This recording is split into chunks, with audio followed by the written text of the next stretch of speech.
scripture reading is taken from Matthew's, the 13th chapter, and the 44th verse.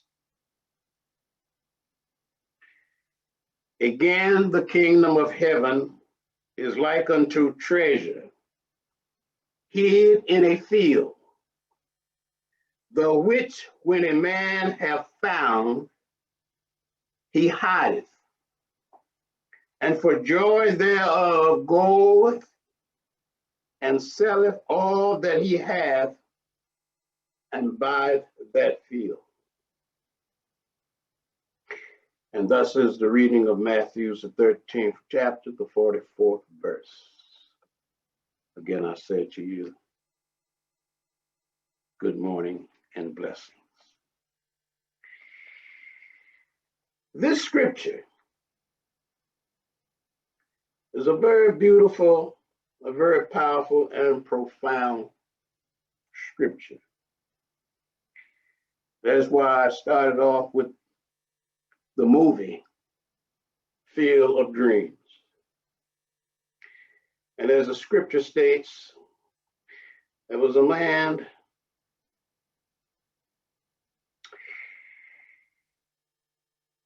that was in a field,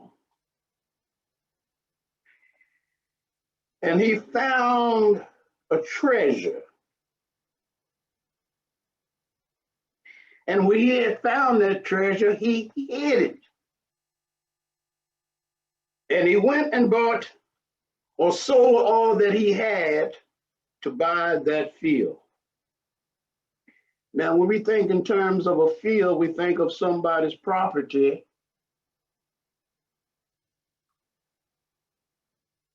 And when the scripture states about or talks about the treasure in the field, then we must assume that the man was in the field looking for something, in that he came upon this treasure, something he had been looking for. And when he had found it,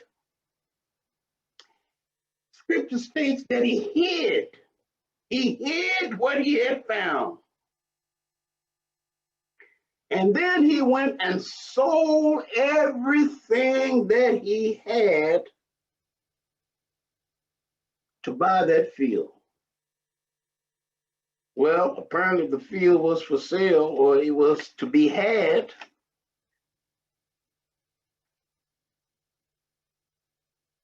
And so, with all that he had acquired within the world, it was in his mind that that treasure that he had found within the field was greater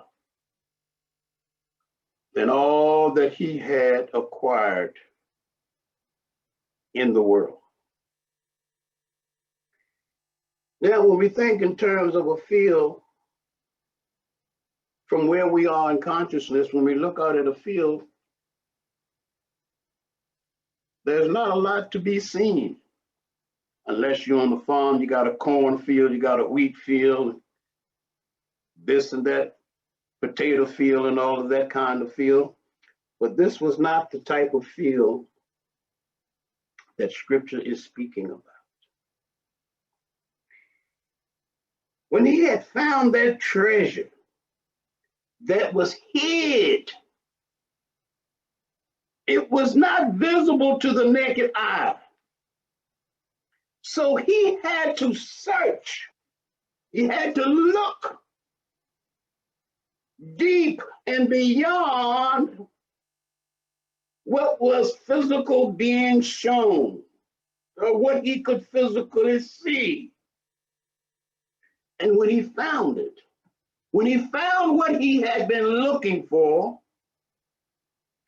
says that he sold everything that he had to purchase this field. And what is this field? And what is the treasure that this man had found within the field?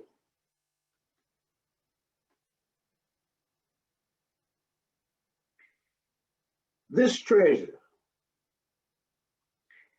And the field represents the consciousness of the individual. When he had found the treasure in his consciousness, the treasure in his consciousness was greater than all that he had acquired in the world. And so he came to realize that all that he had acquired in the world was not greater than what he had found in his consciousness. Now, the selling of all that he had to buy the field does not mean that he went out and sold his home and got rid of his cars and his clothes and his money and all of those worldly things. It means that they no longer represented the value. He was no longer attached to those things. The things of the world no longer had dominion or power over him. It was the treasure that he had found within his consciousness that was greater than all the things of the world. So he sold. He became detached. He let go of and devoted all that he had to the treasure that he had found within himself. Now there's a part in here where it says, when he had found the treasure, he hid the treasure. Didn't want nobody to know it, didn't want nobody to see it. And how could he hide the treasure of his consciousness?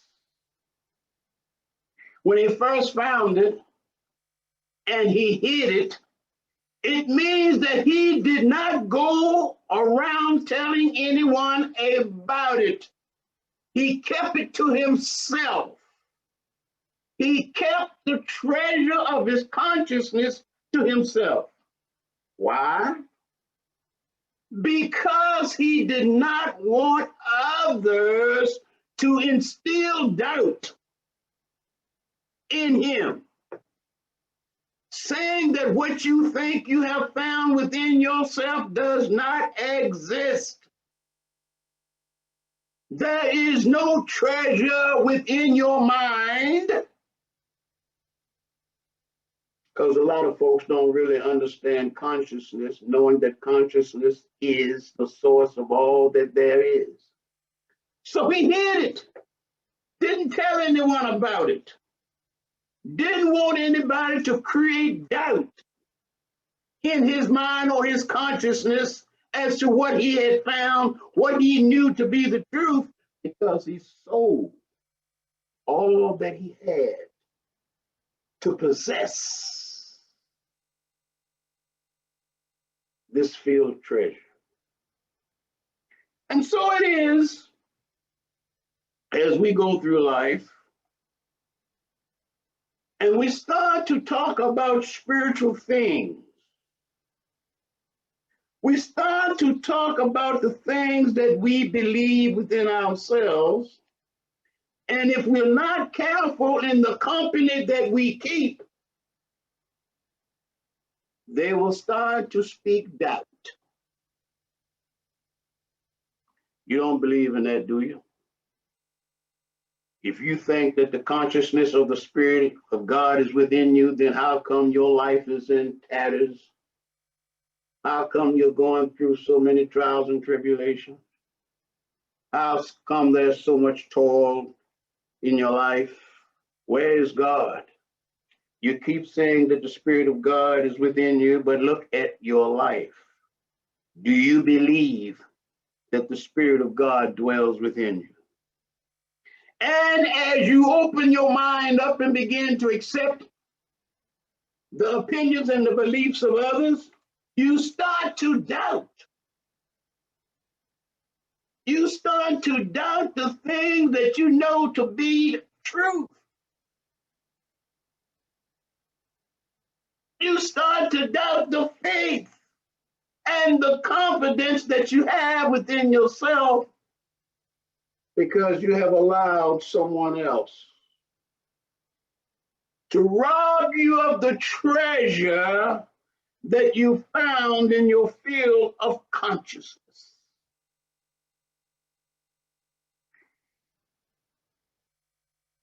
There's a saying that I have within myself.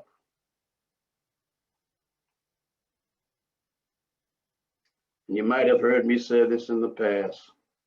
Once I've made up my mind, that's it. I do not change my mind for nobody or nothing. I am not going to let someone or something cause me to change my mind when I've already made it up. Simple as that. You have to stay committed and dedicated to what it is that you believe within yourself. Otherwise, you cannot bring forth the treasure of your consciousness that is within you. Many will say that you can't. Many will say that it's impossible. But if you listen to the noise of the outer world, it will be an impossibility to you and for you. The treasure that is within your consciousness stands ever ready to be brought forth into your field of awareness.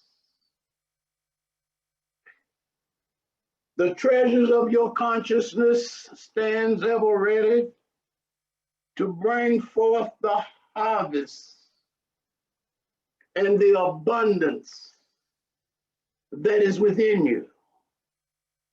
Are you willing to sell everything that you have to possess this field of consciousness that is within you?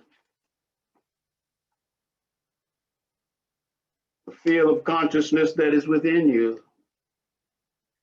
is that consciousness of God, the Spirit of God, the source of all that there is.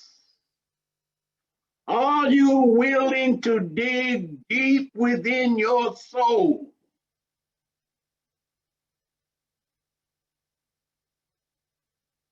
to bring forth this consciousness of treasure? We all want to do good. We all want to have more. We all want to live a happy and prosperous and successful life. These are the things that the world promises. Only the consciousness within you can give it. Why? Because it's already there within you. And it's not something that you have to go out into the world and earn. It's something that you have to take the time and go within and bring it out. Let it shine. Let it radiate. Let it manifest and express in you and through you. But again, the kingdom of heaven is like unto a treasure, hid in a field, right there within you. Hid hidden from the worldly mind, hidden from the ego. And it is so hidden within us that we have accepted and come to believe that it does not exist. Maybe in some other people, but not in me. We are not willing to do the work of tilting the soil, turning over the soil so that the consciousness,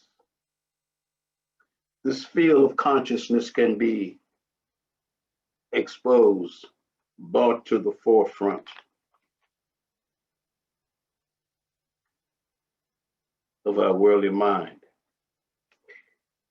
And for those of us that have studied metaphysics for a period of time, we come to know, and we should have heard, that we are not the mind,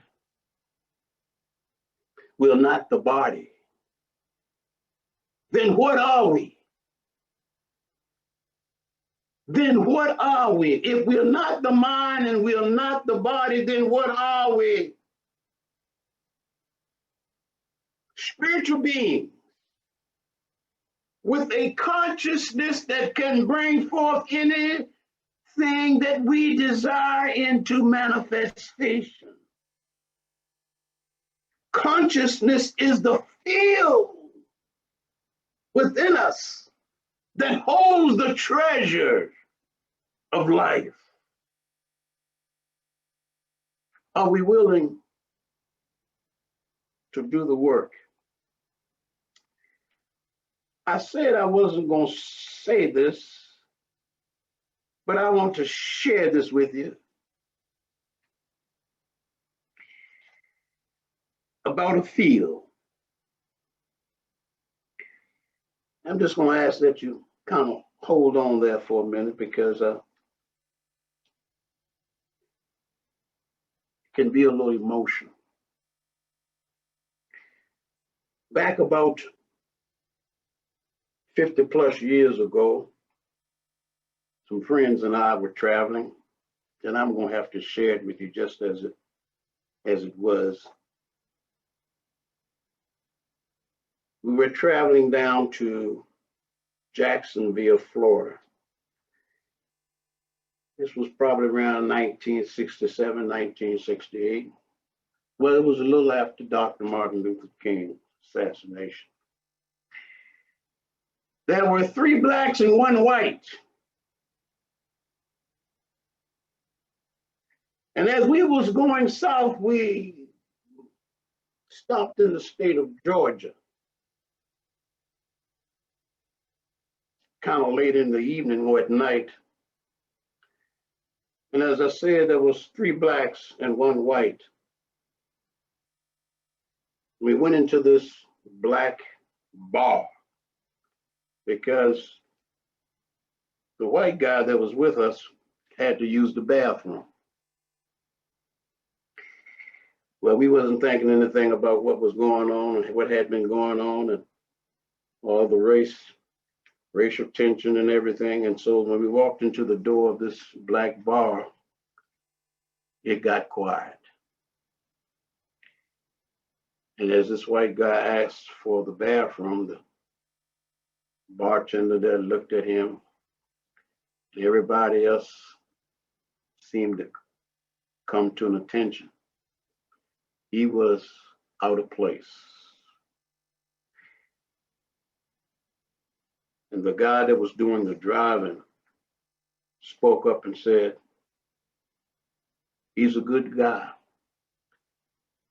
He's a blue-eyed soul brother."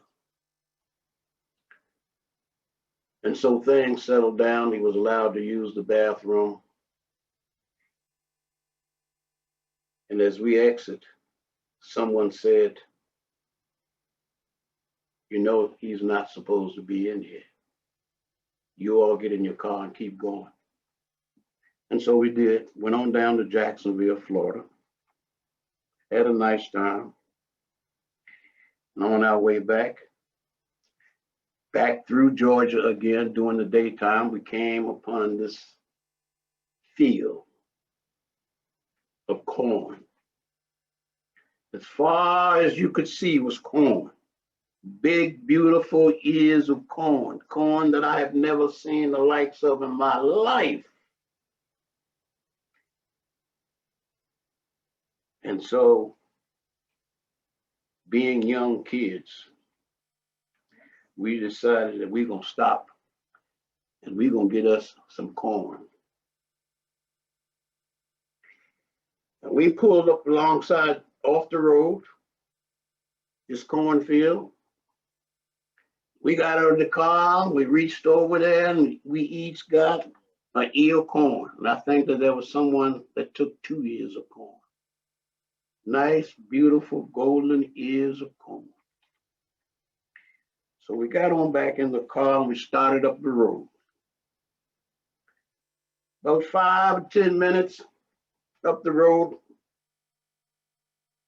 truck pulled up behind us, blowed the horn. We kind of slowed down and the truck pulled around in front of us, stopped us. Man jumped out with his shotgun, chewing tobacco, spitting tobacco juice. Bless his heart. And he said, okay, you boys is from out of town. You from up there in Virginia. So we trying to figure out what he talking about. And he said, let me tell you something about that corn that you all got in that car. He said, I've worked a long time to plant my corn and have a beautiful, abundant crop. He said, I don't take kindly to folks coming down here taking my corn. And he said, look out over that field. He said, I put a lot of work in that field. He said, that's my life. That's my dream. He said, I'm going to tell you what you boys going to do. And he said, put that shotgun in the car. And he said, you all going to give me $1 a year for that corn. He said, that corn will bring a pretty good price on the market. Well, we all handed up and gave him $6 for that 6 ears of corn. We drove off, happy that we had gotten away and not been killed over 6 ears of corn.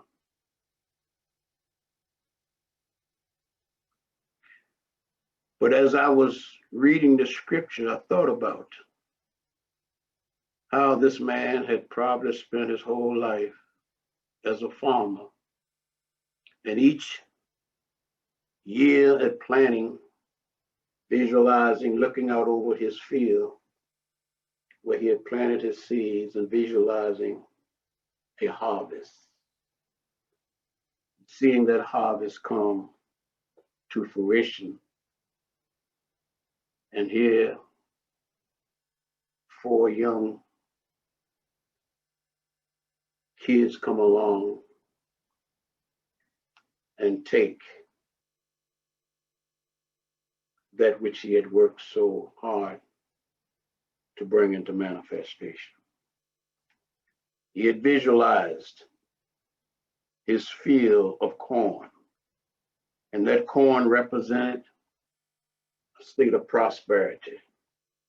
It represented food for his family. And he was not going to allow anyone to take that away from him. So when the young man found the treasure in the field, he hid it. Didn't want anybody to know, because he didn't want the doubt to come in from anyone to destroy that which he had seen, that which he had visualized, that which he sought to bring into manifestation. In your consciousness, not your mind, in your consciousness, is the power, the creative ability to bring into manifestation all that you desire. It is the consciousness, the treasure in your consciousness that will raise you to great spiritual heights, whatever it is